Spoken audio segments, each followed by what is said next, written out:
रोज़मर्रा के काम तो होते ही रहते हैं, लेकिन आज का दिन कुछ ज़्यादा ही अलग है। सुबह से उठी हूँ तो छोटी वाली बेटी की तबीयत बहुत ज़्यादा ख़राब है, तो उसकी खाँसी ही नहीं रुक के दे रही, तो मैंने सोचा कुछ तैयार कर लिया जाए।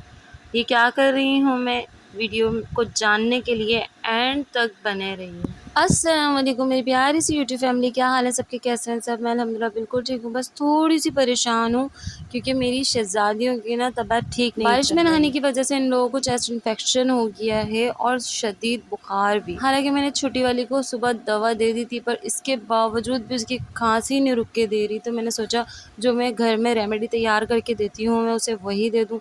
तो मैंने शहद और अदरक का टुकड़ा लिया, 7 काली मिर्चें और फिर नमक हल्का-सा इसमें डाल के मैंने सोचा मैं बच्ची को दे देती हूँ, क्या पता इसकी थोड़ी-सी खाँसी रुक जाए। तो मैंने इसे अच्छे से मिक्सचर बनाने के बाद मैंने इसे दिया, तो माशाल्लाह अल्हम्दुलिल्लाह जो मुस्तकिल ये खाँस रही थी, बच्ची को सुकून नहीं आ रहा था, तो फिर इससे थोड़ी-सी खाँसी रुक गई। साथ-साथ मैं दवाएँ भी करती रहती हूँ, पर निहारमू जो टोटके होते हैं ये भी लाज़मी करते रहती हूँ। और यहाँ मैं तैयार कर रही हूँ उसके लिए तेल।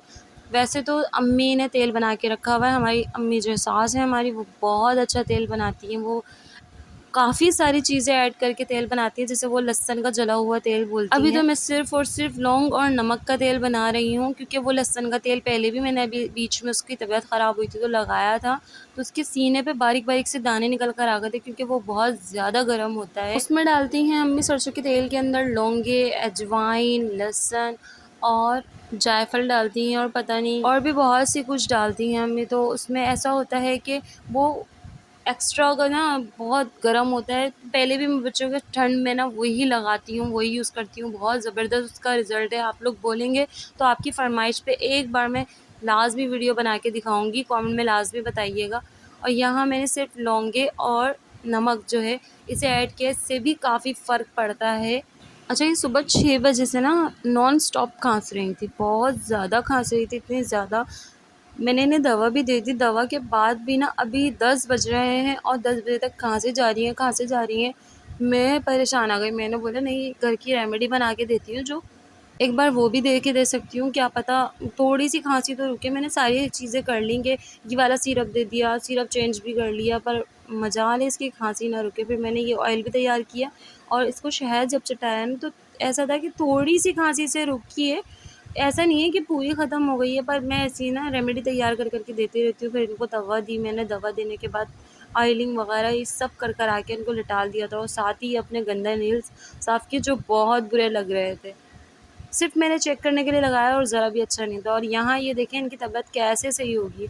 ये हमेशा ना कुछ उल्टा-सीधा करती हैं, काम बढ़ाती हैं और इतना कोई चेस्ट इन्फेक्शन है और ये देखें गीले में खड़ी हुई हैं, तो क्या ही इनकी तबीयत सही होगी।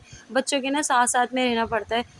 ज़रा सी मेरी आँख ओझल हुई है, मैं कपड़े दे कर रही थी, तो ये देखा, मैंने कहा ये है कहाँ? यहाँ पर आके देखा तो भाई मैडम हमारी पानी वेस्ट कर रही हैं यहाँ पे। फिर इनको सुखाया-वुखाया, बिठाया एक तरफ, फिर मैंने कहा चलें आप लोग बैठे, मैं आप लोगों के लिए एग बॉइल्स कर दूँ और फिर उसके बाद मैं अपने हस्बैंड का भी नाश्ता बना रही हूँ। यहाँ पे वक़्त हो रहा है दोपहर का, ये नाश्ता नहीं होता, दोपहर का खाना होता है। हमेशा मेरे मुँह से यही निकल जाता है कि मैं नाश्ता बना रही हूँ। अच्छा, आपको एक मज़े की बात बताती चलती हूँ कि जब हम सोचते हैं ना कि कल हम ऐसा कर लेंगे और कल का दिन ना ऐसे गुज़ारेंगे, तो वही दिन ना थोड़ा-सा ना उल्टा हो जाता है कि उसका भी उथल-पुथल हो जाता है। मैं सोचती हूँ भई मैंने ऐसा सोचा ही क्यों? फिर मैं सोचना ही छोड़ देती हूँ। फिर समझ में आता है कि नहीं, हम जो सोचते हैं ना वो काम कभी नहीं होते। रात में मैं सोच के सोई थी कि जितने भी सिलाई के कपड़े आए हुए हैं ना उन सब की कटिंग कर दूँगी और फिर दोपहर में जाके ना रीलें लेकर आ जाऊँगी, बेले-शेले ले लूँगी सबकी। क्योंकि जिस वक़्त बच्चियाँ सो रही होती हैं, सुबह का वक़्त होता है, तो फिर मैं ना उसमें ना कटिंग वग़ैरह करके रख लेती हूँ, कपड़े सी भी लेती हूँ। अक्सर ऐसा होता है कि ये लोग सो रही होती हैं तो मेरे थोड़े से ज़्यादा काम निपट जाते हैं ना। रात को इसकी तबीयत ख़राब थी, मतलब इतनी नहीं थी, तो मैं हस्बैंड के साथ जाके इसकी दवा लेकर आ गई थी, इससे दवा दिला दी थी। मैंने कहा चलें दवा दी है, थोड़ा-सा सुकून में आ जाएगी, सुबह तक इंशाल्लाह थोड़ा-सा ना फ़र्क होगा और नॉर्मल अपनी रूटीन पे चलेंगे। पर ऐसा कुछ भी नहीं हुआ ना। सुबह 6 बजे से इसे इतनी शदीद खाँसी, इतनी शदीद उल्टियाँ, अल्लाह! मैंने बोला यार मैंने इसको दवा दी थी, इसके बावजूद इसको इतनी उल्टियाँ लगी हुई हैं। ज़्यादातर छोटे बच्चों को ही होता है, खाँस-खाँस के ना वो उल्टी कर देते हैं, कुछ भी हो, हल्की सी भी खाँसी हो, वो उल्टी लाज़मी करेंगे। तो ख़ैर मैंने ये सोच लिया, मैंने कहा आज के बाद ये नहीं सोचूँगी कि कल ये करना है, मेरा हमेशा उल्टा होता है, पहली बार नहीं है, हमेशा मेरा ये उल्टा होता है। तो यहाँ पे देखिए मैंने नाश्ता भी आपसे बातों-बातों में तैयार कर लिया। नाश्ते के बाद के जो बर्तन होते हैं उसका तो हुजूम अल्लाह माफ़ करे इतना ज़्यादा होता है। कोई कह नहीं सकता कि ये 4 अफ़राद के नाश्ते के बर्तन हैं ऊपर वाले।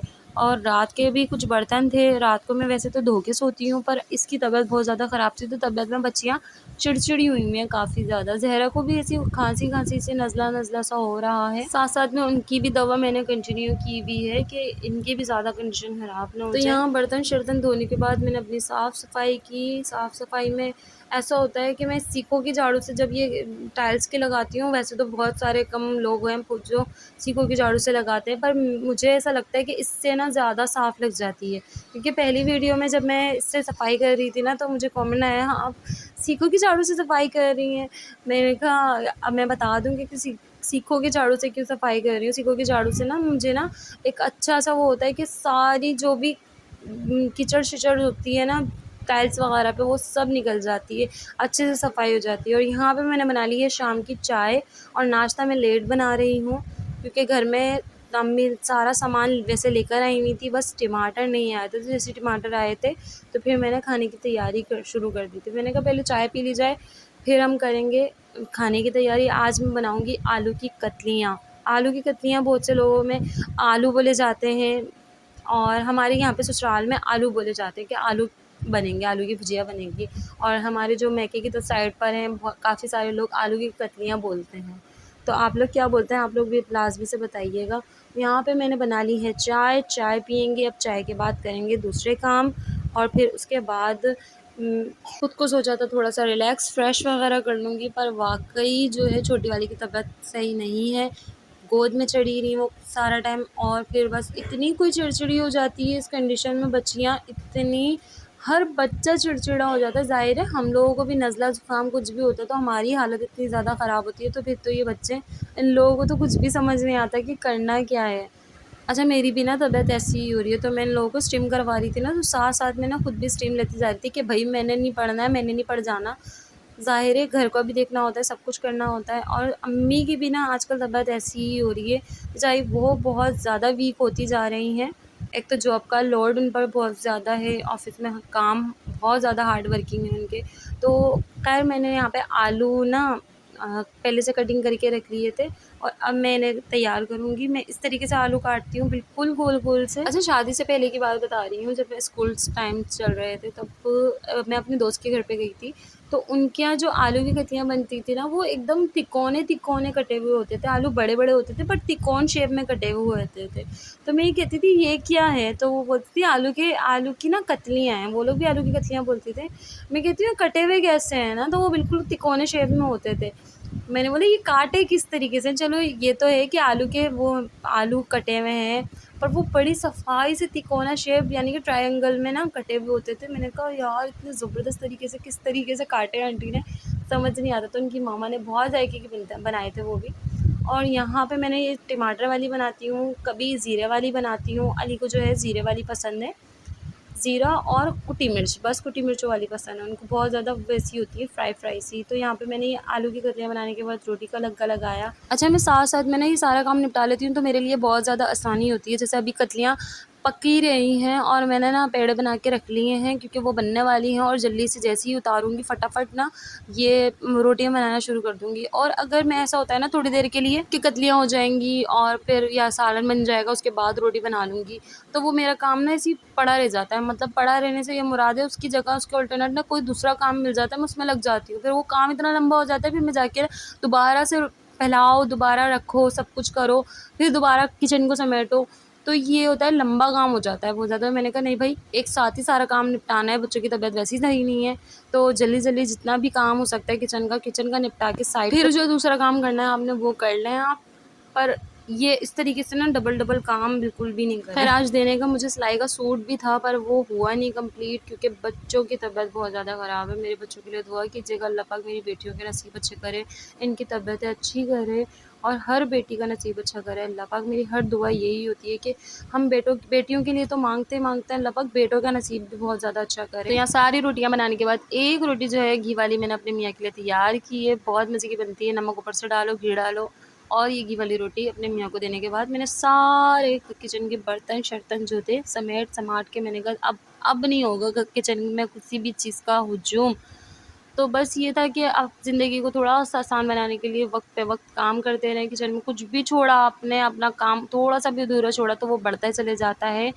तो यहाँ आज के लिए इतना ही। वीडियो अच्छी लगी हो तो लाइक कीजिएगा, चैनल को लाज़मी सब्सक्राइब कर लें, बेल आइकन प्रेस कर लें ताकि मेरी आने वाली हर वीडियोज़ आप तक पहुँच सकें।